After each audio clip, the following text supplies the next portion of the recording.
Since the launch of Devil May Cry 5, we have been bugging Capcom for a Vergil DLC. Now, Capcom thought it would be a good idea to launch it with the PlayStation 5 because, I don't know, DMC fans would go off and buy a whole new console just to play as Vergil. You're absolutely fucking correct, and I've already pre-ordered the PlayStation 5. By the way, it's already sold out on the launch date within about 2 minutes of being announced, and we're gonna have to wait till sometime in December to get our hands on it. We're not going to upgrade the DMC4 with the Vergil DLC, even though it's gonna end up being $5 or $6. We're just gonna buy the special edition of Devil May Cry 5 on the PlayStation 5, which is probably gonna cost $39 in the US and probably over $100 in Australia, which is why we're gonna buy it on the US store. All right, let's watch the trailer.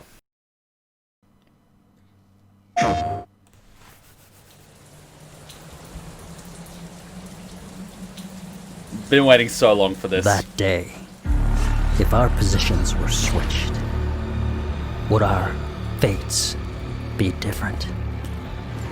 Would I have your life and you mine? You a demon?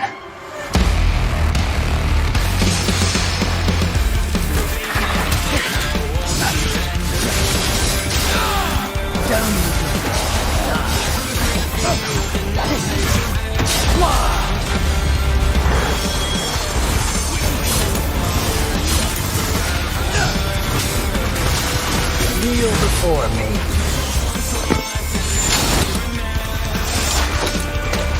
This is power.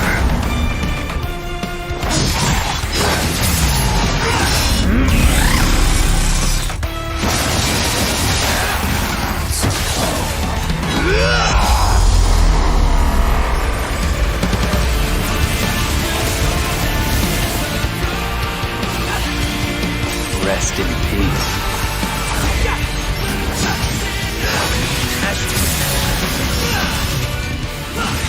Ooh.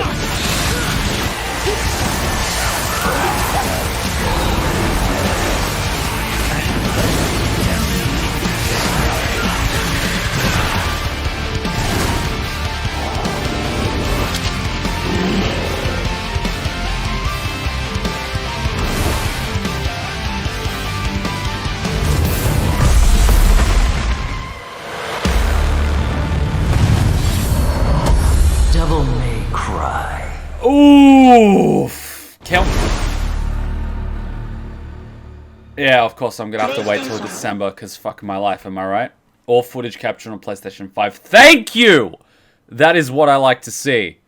Because they always say footage is not from the PlayStation, blah, blah, blah. Can we just agree that Devil May Cry 5 has a fucking awesome soundtrack and this song is just beautiful? I'm just going to look it up on Spotify and listen to it for the next 3 days. It's just going to be a thing. Now, there's another video, which is the Devil May Cry 5 Special Edition Ray Tracing Overview. Now, as much as I love my computer with the RTX 2070 and the Ryzen in it, the game is configured for the PlayStation 5, so you might as well play it on the PlayStation 5. Same with DMC4. You can play it on the computer. You can get amazing things out of it, but the thing is you're going to get the max stability on the console that it's built for. So we're just going to do it that way anyway. And when it comes to DMC, controller's the way to go. I mean, if you're playing that on a keyboard, I'm just like, what the fuck? I know you can just plug in the controller through the USB port, but there's just something with the ease of popping the disc in the PlayStation that just makes it so much easier. I know I'm one of those people, but look, it just is what it is. I've traditionally always played DMC on the console. Yes, I did replay it on the HD editions for the live streams on the computer, but that was more so for the ease of it rather than, the preference of it. I just love playing it in the living room and going nuts with it. And it just looks amazing. I can't wait to do Bloody Palace with Vergil. I can't wait to do the hard modes with Vergil. You all know that I played the original DMC5 just once over. We've completed it, and then I just stopped it there because I said I'm not going to touch it again until the Vergil DLC comes out. It's coming out. We're going to play it again. I don't know if we're going to redo the story as Dante and whatnot, but a little interesting thing that I did see was that while playing with Vergil, he stabs himself with Yamato, and then you've got V coming out. I don't know if that's going to be an interesting gameplay mechanic as playing as Vergil you're going to be able to do, in that you've selected Vergil and then you switch over to V by stabbing yourself, and then you can switch over back to Vergil. I don't know. It would be interesting if you can do that. It's going to be similar to how, you know, the different characters change their style and how Dante has so many fucking weapons, because obviously Vergil's not going to have many weapons. He's just going to have Yamato. I don't know if he's going to have any of his DMC3 weapons. I highly doubt it. So it is going to make it interesting if he can switch over to V and then switch back. I don't know if it's going to be a one-way switch. We'll see, but either way, it's going to be interesting. Vergil's been my favorite character to play in DMC3. I haven't actually played him in DMC4. I did that one mission during the live stream, but it's going to be fun to play as him in DMC5, especially Bloody Palace mode, because I used to do that on DMC3 like a motherfucker, and then I just sort of stopped because, you know, I couldn't be fucked. Nero's fun, but I just love Vergil as a character. It got me into doing kendo. It's what kicked off my obsession with katanas and all that good stuff. He's just an amazing all-round character, so it's going to be a lot of fucking fun. All right, sorry. Let's just do the ray tracing video, and don't worry, this is going to get copyright claimed anyway due to the music, but fucking who gives a shit about that? All right, let's get started. All right, I'm back, baby. And for those of you who don't know me, my name is Matt Walker. I'm the producer on DMC5 SE. We here at Capcom are super excited about the possibilities that the power next gen enables for us. So excited, in fact, that we wanted to take just a couple minutes to show off one of those new features. Do it. Ray tracing.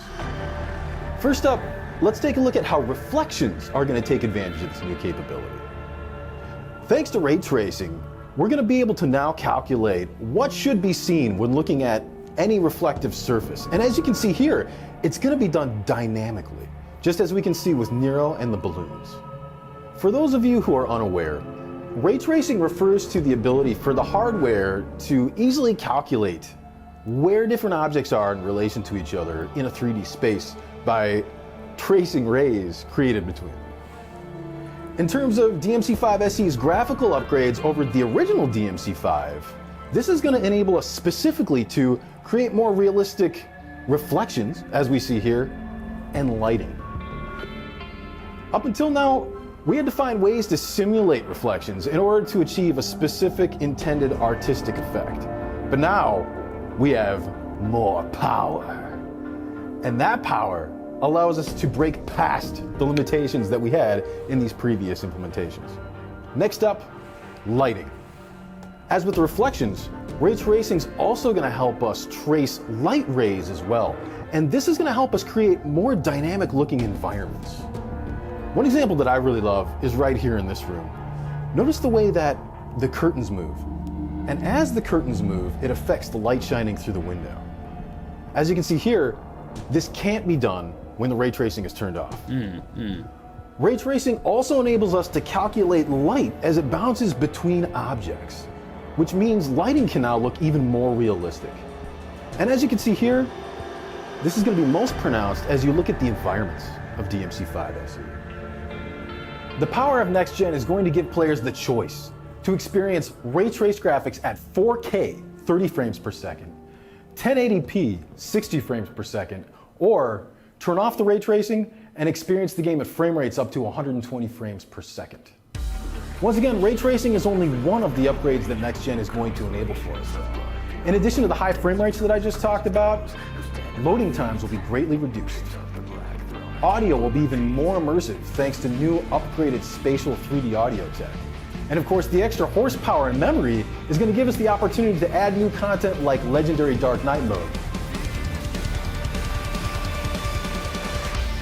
We look forward to all of you experiencing these upgrades for yourselves when Devil May Cry 5 SE releases day one on Next Gen.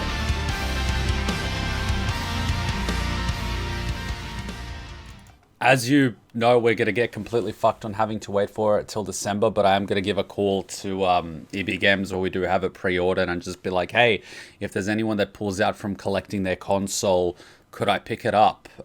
Luckily, I did that with Doom Eternal Collector's Edition. I didn't order it on day one, but I just basically, you know, asked, hey guys, I know it says out of stock, but if there's someone that doesn't decide to go through with their purchase, can I pick up the order instead of it, you know, just falling through? And again, the worst thing they could say is no. So I'm going to ask. It is going to be what it is. Probably not going to get it on launch day. I highly doubt many people are going to not purchase it.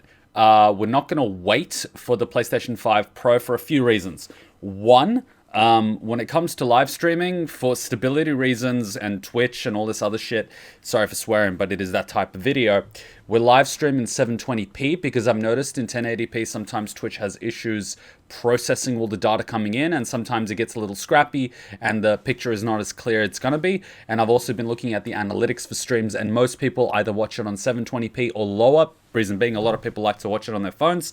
The people that watch it on desktop sometimes multi-screen, multitask, so they're not necessarily paying attention to it. So having it in 1080p plus isn't a necessity.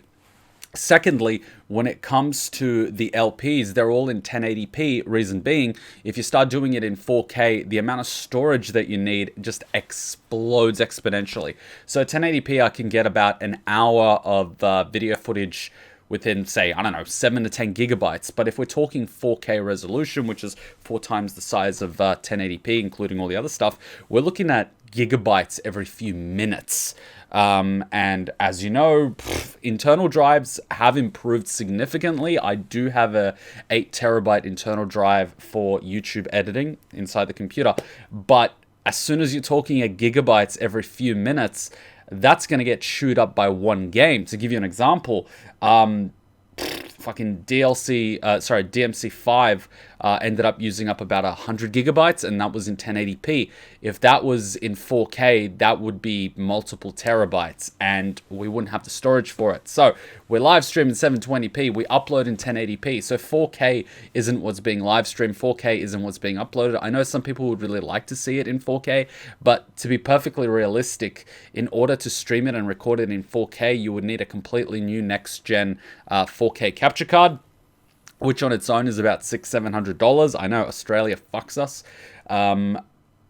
And quite frankly, people aren't going to watch it for the most part. So it would be a crap ton of cost of storage, capture cards, and everything for something that not many people are going to use. So I am hoping by the time PlayStation 5 Pro and PlayStation 6 comes out, that storage will catch up and it will be a lot cheaper to store things.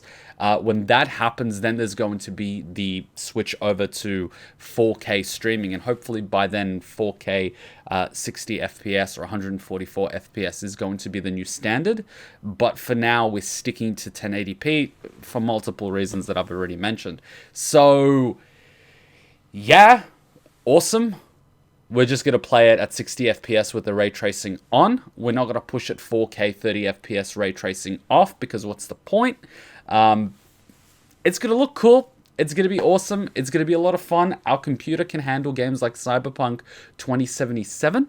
I just have to get the second computer fixed up to be able to live stream when that happens, because when you're playing on PC, you need 2 PCs, one to stream, one to play. When you're playing on console, you need 1 PC, 1 console. So that's also another advantage of playing games on console. I know a lot of people don't really give a shit about it. This is just more so to give background info to everyone in the community, because you guys are helping fund this stuff. A lot of the the PlayStation 4 Pro was paid for by donation. The capture card I ended up purchasing myself. A lot of the computer parts were paid for by donations, and then we also have a lot of subscribers and sponsors on Twitch, YouTube, as well as Patreon that are helping buy all this hardware equipment, which puts us in a position like this when PlayStation 5 gets announced, that we can put a deposit down because we've got the $200 we need to do it. Yeah, 3 months away, it's $750 here in Australia, which means I need to come up with $550. But the fact that we have subscribers and sponsors and people donating makes it possible for us to commit to this purchase months ahead. So I really do appreciate that, and I thank you guys, and I'm really looking forward to playing this. It's going to be fucking amazing. Of course, as soon as we get our hands on the game, it's going to be on the live stream. No problems. I'll see you there. But we are sticking to 1080p for now. Technology is definitely moving, but it's a few factors, and storage is a big one. And another one is internet bandwidth. Let's not even get started. We are using 5G. I don't know if you can see that little white thing. You see where my finger is? That is a 5G modem. So we've gone from using the NBN, which is the fiber optic, which is throttle through a coaxial cable in the building, to 5G. This thing connects directly to a low orbit satellite about 7 kilometers above where we are. And that is a wireless modem. and that's physically connected via a cable that's running through the back of the room to the computer. We get about 140 megabits per second upload, which is give or take 35 to 40 megabytes a second upload. So we've definitely got the capacity to stream 4K, give or take, but Twitch servers at the moment don't have the capacity for the bit rate in order to take it in and then put it through to you guys. So if we were to even stream in 4K, it would look like shit and it would buffer. We've had that issue with 1080p. I've had to lower the bit rate, and it doesn't look as crisp as it does in the LP. So at the moment, 4K just isn't going to happen. It's not viable technologically and also financially feasible, but in the future it is going to happen. So I hope you guys are going to stick around. If you've watched the video to the end, I really do appreciate it. Hit that like, hit subscribe, and hit the notification bell so you don't miss out. If you want to hang out with us, we're always on the Discord. There is a link in the description. Click it. Come and chat with us. There's a lot of memes. I know there's been about...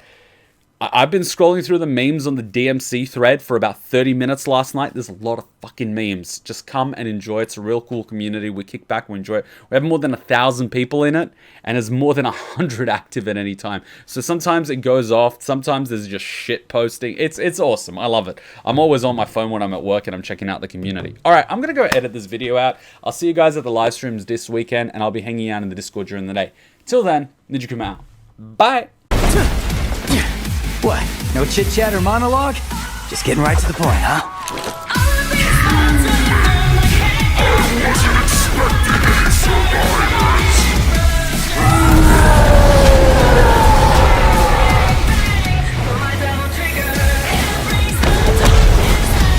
My brilliant badass work is worth every dime, you know it.